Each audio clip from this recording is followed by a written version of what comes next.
Në qoftë se neve do flasim për një budallik, po jemi të detyruar të jetojmë në mes të këtij budallikut, edhe Franca vetë, që shpiku nacionalizmin, është një bashkim i gjermanëve të veriut, i frankëve, me latin të jugut.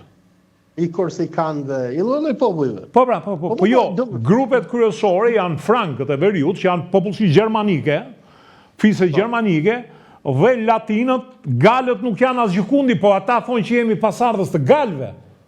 Po ta shti, kur e ka bërë Franca nacionalizmin, nuk do ta bëjmë neve, zero ne, dorim të themi jemi mishmash. Po jo më ne e bëm, dhe do më thënë shqiptarët u bënë si kom, dhe unë dua të them që nëse ka ndonjë baba nacionalizmi shqiptar, ai nuk është Skënderbeu, por është Enver Hoxha.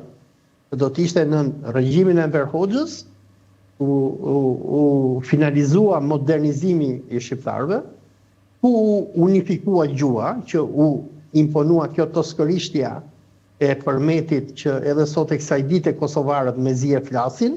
Një ndërhyrje këtu, një ndërhyrje. Kur kam pyetur një gjuhtare shumë të mirë, madje është brezi i dytë i gjuhtarëve, dhe i thash, si ma shpjegoni, thash, se kështu imponua edhe italishtja, ajo e Toskanës. Toskanishtja. Po, Toskanishtja. Si ma shpjegoni, thash, një italian i jugut, që është dru, me pre, është generik, është shatar që punon tokën, te kalon me njëherë nga dialekti në gjuhën letrare, kur ti flet, në qoqares. Si? Në qoqare, si quhen qoqare? Jo, quhen italian të jugut, një puliez, një sicilian, një çfarëdo, një...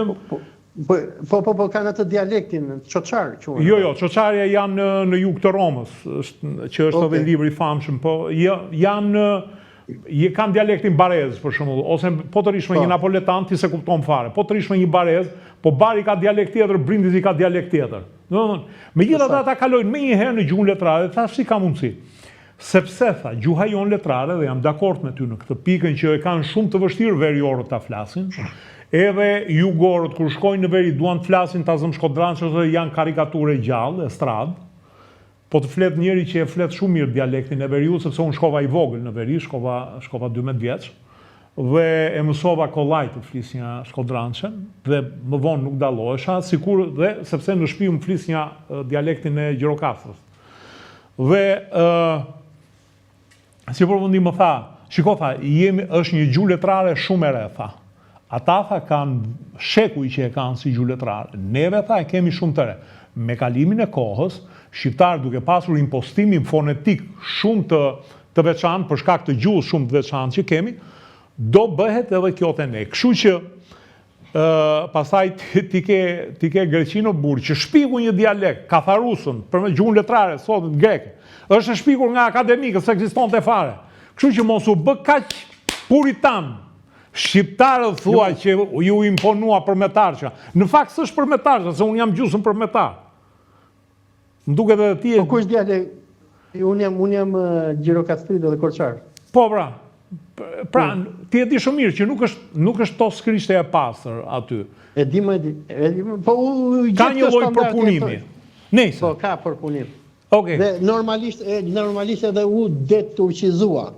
Se ju jeni në moshë sa unë dhe ne jemi rritur në shkollën e komunizmit dhe nëse mban mend një nga detyrat kryesore që kemi patur si në shkollë fillore, shkollë mesme, ishte lufta kundër barbarizmave, se ndërsa në Shqipëri, në shtëpinë e thonim penxhere, jorgan, hava, xhade, sehir etj.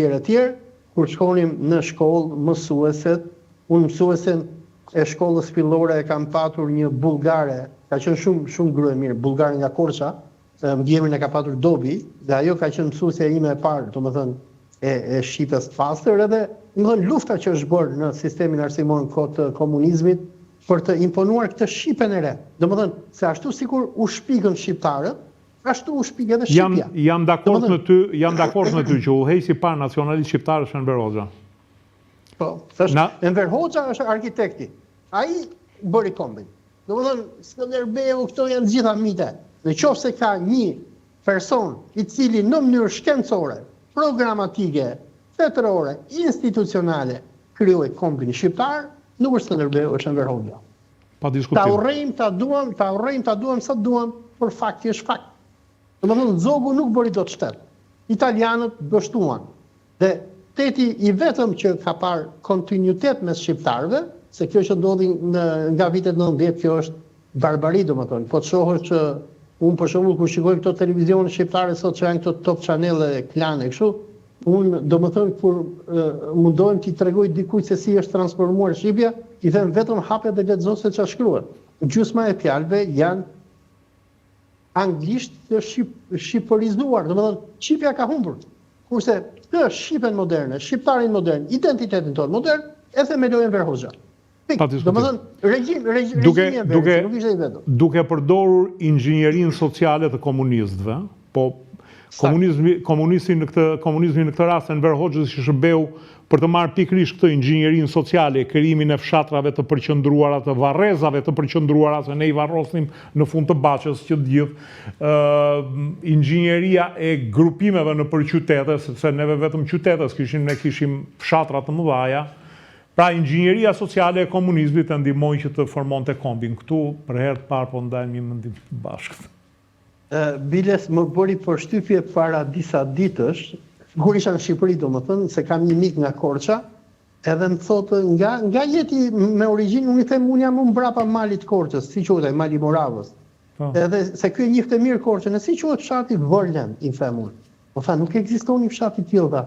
Edhe fut në Google ai, del përparim ai. Domethënë, edhe fshati nga Viun, në kohë të komunizmit ishte ndryshuar emri, ishte bërë përparim ai. Domethënë, ndodhi një proces inxhinierie sociale, shqiptarizimi aq i madh, saqë edhe ju edhe unë ne jemi që të dy produkte par excellence të procesit shqiptarizuar. Unë nuk e kam emrin Abdullah, unë nuk e kam Abdullah, nuk e kam Muhammed, e kam Ori, si ti e ke Dritan. Domethënë janë këto neologjizmat e komunizmit, se po të kishe lindur 40 vite përpara, nuk do e kishe emrin Dritan, po do e kishe Nuri, se Nuri do thot dritë, domethënë. Po çfarë bën, u krijuan këto fjalë të reja. Jo, do ta kisha, që të jemi sakt, do ta kisha Aslan, se donin të mbinin emrin e gjyshit. Edhe domethënë po nga Aslan, shiqur që nuk ta bën Luan, se Luani është domethënë versioni i shqiptarizuar i Aslanit. Po kaca që e kanë emrin Tajar dhe po t'ja vësh aeroplan duke i shumë keq.